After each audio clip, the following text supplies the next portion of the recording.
नमस्कार दोस्तों, आप सबों का स्वागत है मेरे यूट्यूब चैनल रामा क्लासेस में। मैं रामानंद कुशवाहा आप सबों का फिर से हार्दिक दिल से स्वागत करते हैं। तो आज चूँकि आप लोग जान रहे हैं आकलन परीक्षा नज़दीक है और 1 to 5 के लिए आकलन परीक्षा में गणित भी बहुत ही इम्पोर्टेंट है। और गणित की जैसे बात होगी और उसमें संख्या पद्धति की अगर बात ना हो, ऐसा कभी हो ही नहीं सकता। तो संख्या पद्धति किसी भी गणित में लगभग शुरुआती चैप्टर नंबर 1 में ही होता है और इसका महत्व भी उसी प्रकार है। जितने भी प्रकार के कॉम्पिटिटिव एग्जाम होते हैं उनमें संख्या पद्धति से क्वेश्चन 1 या 2 जरूर होते हैं। तो उम्मीद है इसमें भी आपका 1 या 2 प्रश्न बस इतना जान लेने से ही हल हो जाएगा और इतना हम सब कुछ आसानी तरीके से आपको याद भी करवा देंगे, समझा भी देंगे। इसमें किसी भी प्रकार का कोई परेशानी नहीं होगी। तो आइए चलिए देखते हैं क्या क्या हमको यहाँ जानना है। सबसे पहले जानेंगे संख्या, प्राकृत संख्या, पूर्ण संख्या, सम संख्या, विषम संख्या, भाज्य संख्या, अभाज्य संख्या, परिमेय संख्या या परिमेय संख्या, समतुल्य भिन्न जानेंगे। इसके अलावा बहुत सारी संख्याओं का उलट फेर करके कैसे हम जो है सो बहुत इजीली तरीके से कोई भी प्रश्न को हल कर सकते हैं। तो चलिए पहले इन संख्याओं को जान लेते हैं। तो सबसे पहले हमको जानना है संख्या को हम लोग नंबर करते हैं। इसका मतलब किसी भी गिनती के लिए जो भी हम संख्या का प्रयोग कर रहे हैं, गिनना संख्या कहलाता है। कौन कितनी संख्या में, कौन कितना है, कम ज्यादा, और उसी को हम लोग संख्या कहेंगे। अब संख्या के बाद प्राकृत संख्या तो गिनती वाली जो भी संख्या है, प्राकृत संख्या को सीधे भाषा में कहते हैं गणन की संख्या। और गणन की संख्या मतलब गिनती की संख्या। गिनती की संख्या या हमेशा 1 से शुरू होगा। 1 2 3 4 5 ऐसे लिख सकते हैं। 1 2 3 4 5 ये खत्म नहीं होगा, अनंत तक जाएगी। कहाँ तक? अनंत तक। कभी खत्म होने वाली संख्या नहीं है, अनंत तक। कोई करोड़ों में इसको लिख सकते हैं, अरबों में लिख सकते हैं, लेकिन वह फिर भी प्राकृत संख्या ही होगी। चलिए अब प्राकृत संख्या हो जाने के बाद हम लोग जानेंगे पूर्ण संख्या। तो इसी में अगर हम 1 2 3 4 5 6 ये जो संख्या लिखे हैं, अगर इसमें हम जो है पूर्ण संख्या 0 लिखते हैं तो हमारे हो गई पूर्ण संख्या। अब ये दोनों में क्वेश्चन किस प्रकार से उल्टा पुल्टा के पूछते हैं सो देखिए। सबसे छोटी पूर्ण संख्या, तो सबसे छोटी पूर्ण संख्या ये होगी। सबसे छोटी प्राकृत संख्या ये होगी। इनमें से कौन ऐसे हैं जो प्राकृत संख्या और पूर्ण संख्या दोनों हैं? ऑप्शन में अगर 0 दिया जाएगा तो ये प्राकृत संख्या नहीं है। एक प्राकृत और पूर्ण संख्या दोनों है। तो इस तरह से प्राकृत संख्या कहां से शुरू होती है? 1 से। पूर्ण संख्या कहां से शुरू होती है? 0 से, 0 से। अब उसके बाद आगे हम लोग को जानना बहुत ही आसान है, सम संख्या। सम का मतलब होता है जोड़ा वाली संख्या। जोड़ा का मतलब 2। जो 2 के जोड़ा में संख्या उसी को हम लोग सम संख्या कहेंगे। तो 2 की जोड़ा में, तो एक जोड़ा में 2 होता है, 2 जोड़ा में 4 होता है, 3 जोड़ा में 6 होता है, 4 जोड़ा में 8 होता है, फिर 5 जोड़ा में 10 होगा। मतलब एक अल्टरनेटिव नंबर को अगर हम लिखते जाएंगे तो फिर ये भी अनंत तक जाएगा, खत्म नहीं होगा। इसका मतलब जिस भी संख्या के अंत में 2 4 6 8 0, हम अगर इतनी बड़ी संख्या लिख दें, सम आया कि सम आया, तो बस देख लो लास्ट में 0 है, 2 से भाग लग जाएगा। अगर ये 2 से भाग लग जाएगा तो सम संख्या, और अगर 2 से भाग नहीं लगता, जैसे ये 2 से भाग नहीं लगता तो विषम संख्या, ये विषम संख्या। संख्या इधर कितना बड़ी होगी उससे मतलब नहीं है। सम और विषम, सम का मतलब 2 से भाग लगना चाहिए, विषम का मतलब 2 से भाग नहीं। तो वे संख्याएं जो 2 से विभाजित नहीं होगी विषम संख्या कहेंगे। और यह जो है 1 से शुरू होगा, 1 3 5 7 9 11 13। यहाँ पर आप देख सकते हैं 1 2 3 4 5 6 7 8 9 10 11 12 13। अब यहाँ पर एक आसान सा प्रश्न आता है, संख्याएं जो भी है वो सम होगा या फिर विषम होगा? संख्याएं जो भी है वो सम होगी या फिर विषम होगी? सम संख्या वही होंगे जो 2 से विभाज्य होंगे, और विषम संख्या वही होंगे जो 2 से विभाज्य नहीं होंगे, जिसमें एक शेष बच ही जाएगा। चलिए अब आगे।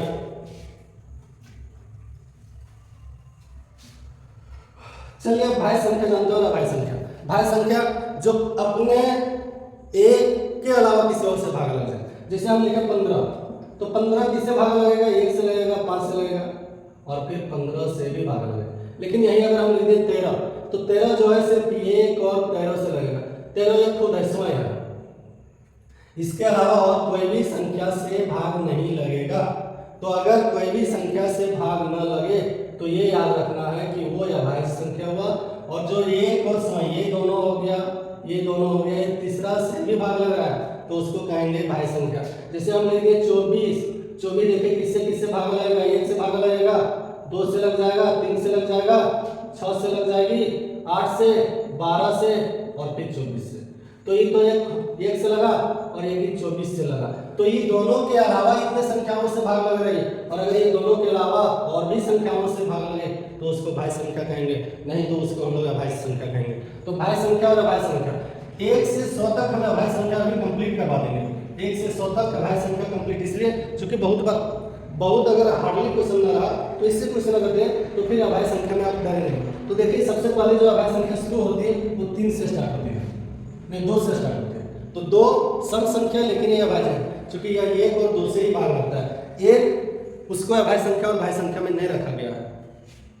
अब 3 के बाद फिर हो जाएंगे 5 के बाद हो जाएंगे 7 के बाद 9 नहीं होगा क्योंकि 9 जो है 3 के पहाड़ 3 के टेबल में आता है। फिर हो जाएंगे 11 के बाद हो जाएंगे 13 के बाद 15 नहीं होगा क्योंकि 5 के पहाड़ में आ जाता है 15, 17 होगा, 17 के बाद फिर 19 होगा, 19 के बाद फिर 23 होगा, 20, तो 10 के पहाड़ में भी 21 जो है 7 के पहाड़ में आता है, 23 के बाद फिर सीधा 29 लिखेंगे, 24 आ जाते हैं 8 के पहाड़ में, 25 5 के पहाड़ में, 26 13 के पहाड़ में, 27 9 के पहाड़ में, 28 सम संख्या तो दूसरे भी कट जाएंगे तो 29 के बाद फिर सीधा 31 के बाद सीधा फिर जो है 37 31 के बाद 32 नहीं 33 नहीं, 11 दिया 33 होता है, तो 33 नहीं 34 नहीं 35 नहीं, 35 मतलब जो भी संख्या में 5 लिखा रहेगा बस ये शुरू के 5 को छोड़कर कोई भी 5 वाली संख्या अभाज्य नहीं है क्योंकि वो 5 से विभाज्य है। तो 36 के बाद 37 के बाद 39 नहीं लिखेंगे क्योंकि 39 13 दिया 39 होता है, लेकिन फिर 41 और 43 41 और 43 के बाद फिर सीधे जाएंगे 47 के बाद 49 में लिखेंगे, 49 होता है, 49 के बाद फिर 50 51 में 17 दिया 51 52 नहीं होगा, 53 जो है तो किसी भी पहाड़ में नहीं आता है तो हम 53 को लिख लेंगे, 54 55 56 57, तो 57 जो है 3 से कट जाएगा, 57 किससे कट जाएगा 3 से, तो 57 नहीं लिखेंगे, फिर हम 29 लिखेंगे फिर 59 लिखेंगे, तो 60 कट जाता है लेकिन उसके बाद 61 नहीं कटता है, फिर 63 9 63 हो जाता है, 64 तो कटी जाएगी सम संख्या 65 5 से विभाज्य है, लेकिन 66 11 6 66 67 ये नहीं कटेगा। उसके बाद 69 जो है ये संख्या 3 से कट जाएगी, तो 3 से कट जाएगी इसको नहीं लिखते हैं। उसके बाद फिर 70 के बाद 71 अभाज्य संख्या, 71 के बाद फिर 73 अभाज्य संख्या, 74 कट जाएगी, 75 कट जाएगी, 76 कट जाएगी, 77 कट जाएगी, 78 कट जाएगी, और फिर उसके बाद सीधा नंबर 79 का, 79 के बाद सीधा नंबर आएगा 17 या 81 होता है, 81 नहीं होगा 83 होगा, कितना होगा 83 के बाद 85 नहीं होगा, 86 नहीं होगा, 87 जो है सो कट जाएगी क्योंकि ये 87 है, जब 3 से भाग देंगे 3 गुना 6 बच गया 2 7, तो 3 9 27, इस तरह से कट जा रहा है तो यह भी नहीं होगा। उसके बाद फिर जो है 87 के बाद 89 या किसी से नहीं कटेगा, और 89 के बाद फिर सीधा हो जाएगा 17 या 91, 89 के बाद 90 91 92 93 94 95 96 तक कोई भी नहीं है, फिर जाएगा 97।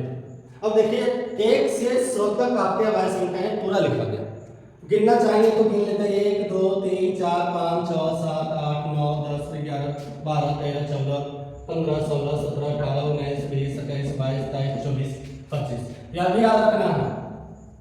क्वेश्चन ऐसे भी आ सकते हैं 1 से 100 तक कितने अभाज्य संख्या है, तो याद रखना 25, ये 25 को हटा दो बाकी सब भाज्य संख्या हो गया, ये 25 को अगर हटा दिए तो बाकी सब भाज्य संख्या हो गया, उसमें एक को ना तो अभाज्य मानेंगे ना ही भाज्य मानेंगे।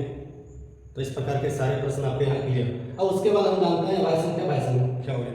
अब बड़ा ही पेचीदा चीज परिमेय संख्या, परिमेय संख्या 6ठा 7वां 8वां 9वां 10वां कोई भी क्लास कर लो उसमें परिमेय संख्या जरूर दिया। हाँ शुरुआत में बस थोड़ी सी दिया, बाद में उसको बढ़ाते गए। तो परिमेय संख्या को हम जो है 4 चरणों में जानेंगे। 4 चरण में जिसका पहला चरण होगा, 4 चरण का पहला चरण होगा परिमेय संख्या जो होगा वो p/q के रूप में होगी, p/q के रूप में, जहां दूसरा चरण में p और q पूर्णांक, p और q पूर्णांक।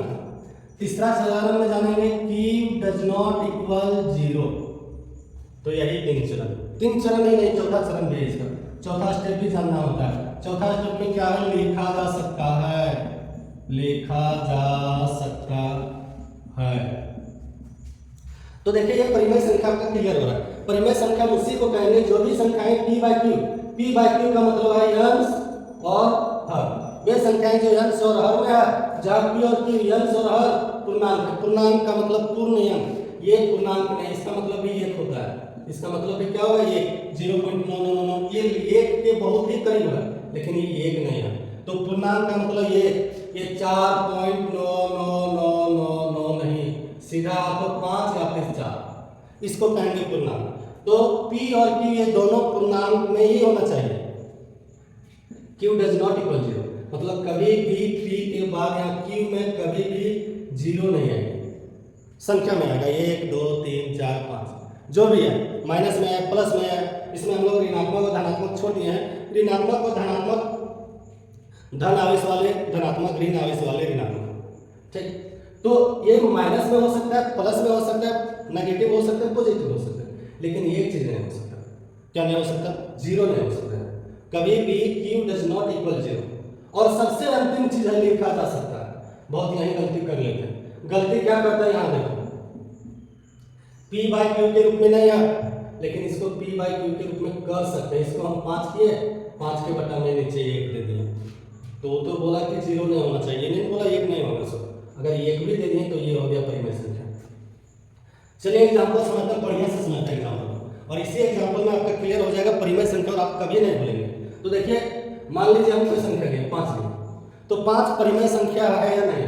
तो 5 के नीचे सीधा 5/1 कर दो, क्योंकि यहाँ पर कह रहा है लिखा जा सकता है, ये नहीं बोला लिखा ही रहेगा, हम उसको कन्वर्ट कर सकते हैं, बदल सकते हैं, उसको किसी भी तरीके से बदल सकते हैं। कोई भी तरीका से अगर हम बदल लिए तो वो परिमेय संख्या होगी, और अगर नहीं बदल पाए तो यह परिमेय, अगर नहीं बदल पाए तो यह परिमेय। अब यह परिमेय क्या होता है मैं आगे देखूँ। यहाँ देखिए 0.5, ये तो क्या पूर्णांक नहीं, ये तो पूर्णांक है नहीं, लेकिन इसको पूर्णांक कर सकते हैं। ये लीजिए 5/10, 5 को जब 2 भाग करेंगे, ये 5 को जब 10 से भाग करेंगे तो याद ही होगा, इसका मतलब याद होगा 0.6, 0.6। चलिए इसका भी ऊपर, इसके बदले में 1 और ये 1 अंक है तो 0 काटेंगे, नहीं काटेंगे वो हमारे ऊपर। तो ये भी परिमेय होगा। और इसका भैया अच्छे जानते हैं परिमेय संख्या कौन कौन परिमेय होगा या नहीं होगा। अब यहाँ देखिए, सबसे पहले ये चीज याद रखना है, जिसका भी वर्गमूल निकल जाता है पूर्ण संख्या में, जैसे आप चाहते हैं 2 का स्क्वायर करेंगे 4 होगा, 1 का स्क्वायर करेंगे 1 होगा, 3 का स्क्वायर करेंगे 9 होगा। तो इस प्रकार की जो संख्या है वो अगर अंडर रूट में भी है तो ये परिमेय संख्या। कैसे होगा? अंडर रूट में है, इसका मतलब होता है 3, और 3 के बटे में दिए नीचे 1, तो हो गया ना 3। अब एक चीज और जो अक्सर प्रश्न में पूछा जाता है, क्या शून्य एक परिमेय संख्या है? आपके क्वेश्चन में भी ऐसा हो सकता है, या फिर विचार करना है। शून्य एक संख्या है, क्वेश्चन में दीजिए शून्य एक संख्या है, परिमेय संख्या, यह परिमेय संख्या, दोनों कोई नहीं, तो वहां पर आपका ऑप्शन होगा परिमेय संख्या। शून्य परिमेय संख्या है, कैसे होगा? सो देखिए 0/1 कर सकते हैं, इसका वैल्यू 0 ही रहेगा। क्वेश्चन में ऐसे भी दिया जा सकता है, आप 0 को कैसे एक परिमेय संख्या के रूप में लिखेंगे? ऑप्शन अगर 4 को दे दिया, 0/0 परिमेय संख्या, 0/1 परिमेय संख्या, 1/0 परिमेय संख्या, या फिर कोई नहीं, कोई नहीं। तो देखिए ये ऑप्शन नहीं होगा, इसलिए नहीं होगा, नीचे 0 होना ही नहीं चाहिए, नीचे और ऊपर दोनों जगह 0 है, ये भी नहीं होगा, नीचे 0 होना ही नहीं चाहिए। लेकिन यह एक परिमेय संख्या है, इसलिए परिमेय संख्या है क्योंकि यहाँ पर जो बोला गया कि पूर्णांक होना चाहिए, ये भी पूर्णांक है, 0 का मतलब 0 है, ये भी एक पूर्णांक है। और क्या बोला? नीचे 0 नहीं होना चाहिए, यहाँ तो नीचे 0 नहीं है, ऊपर में उससे क्या लेना देना। तो इससे भी आपके प्रश्न आ सकते हैं, उसको भी थोड़ा कंप्लीट कर लेते हैं।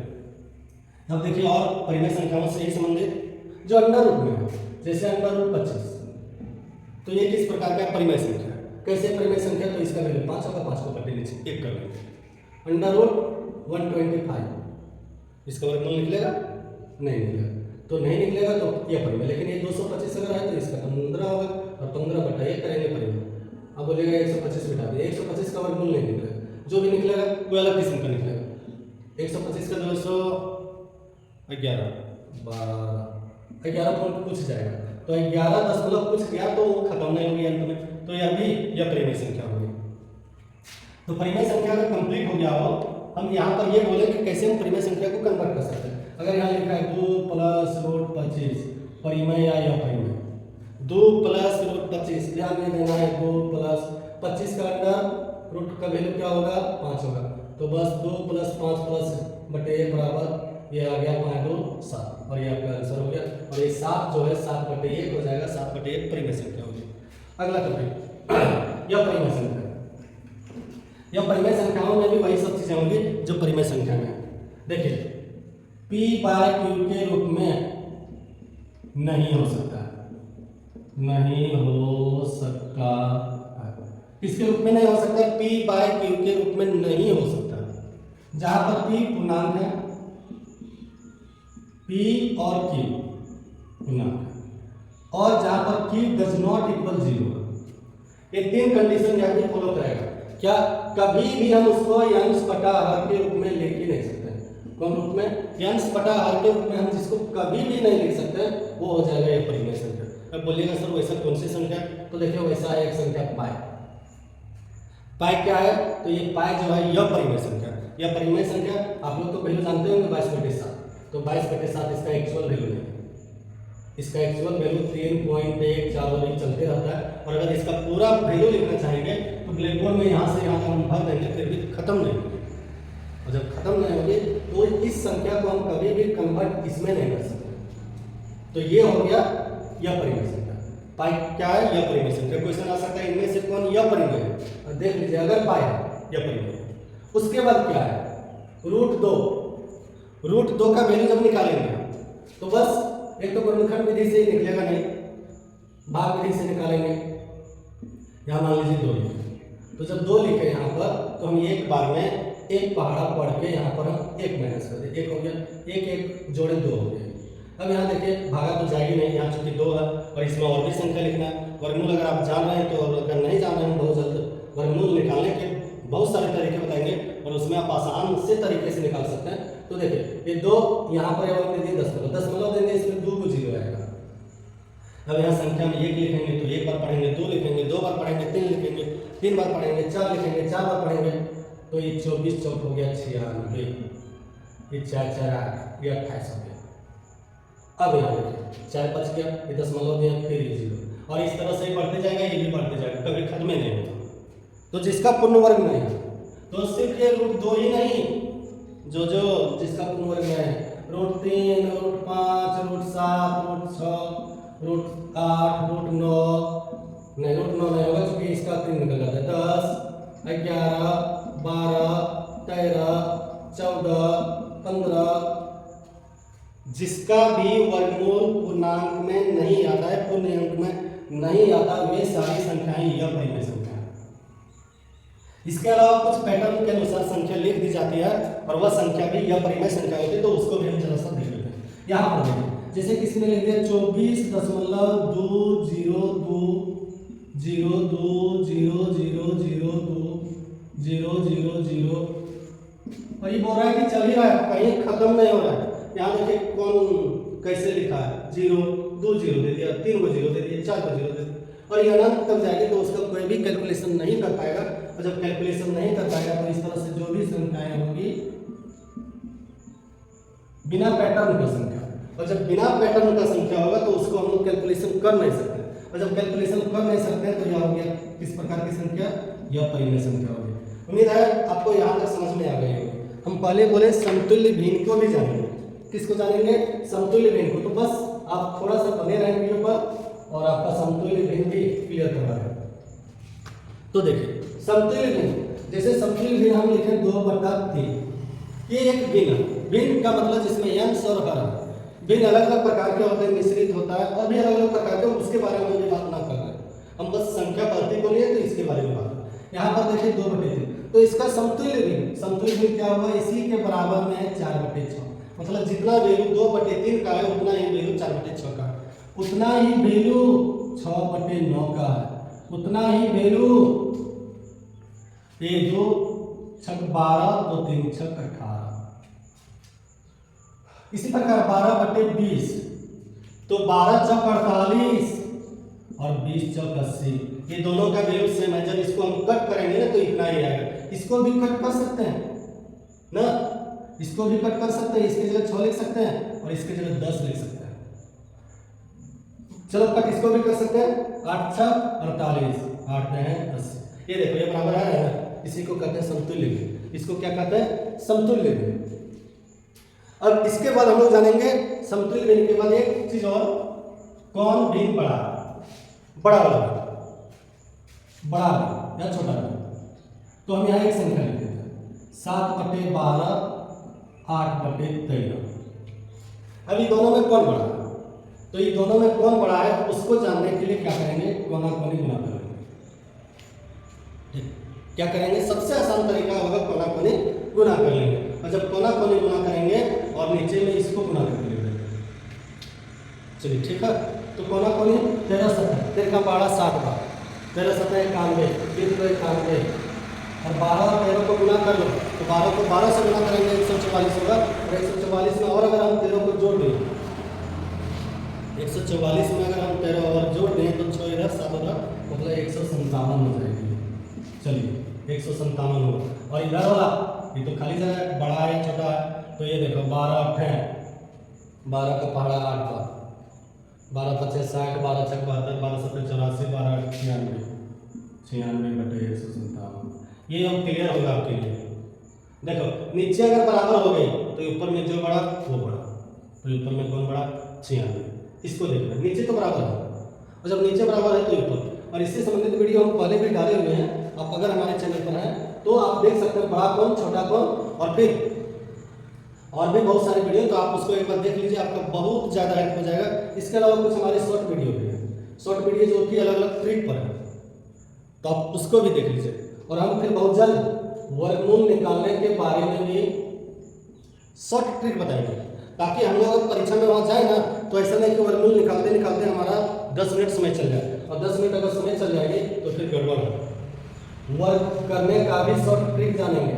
वर्ग कैसे हम, इसका 15 का स्क्वायर क्या होगा, 125 का स्क्वायर क्या होगा, इसका शॉर्ट ट्रिक भी जानेंगे, ताकि बस 1 मिनट भी ना लगे, 45 सेकंड भी ना लगे, 30 सेकंड में तुरंत आंसर आ जाए। तो चलिए वैसे बातें अगली वीडियो में मिलते हैं हम फिर से। आप सबों का बहुत बहुत धन्यवाद। और अगर आपको पसंद आएगा तो आप इस वीडियो को शेयर भी करें और चैनल को जरूर सब्सक्राइब करें। धन्यवाद।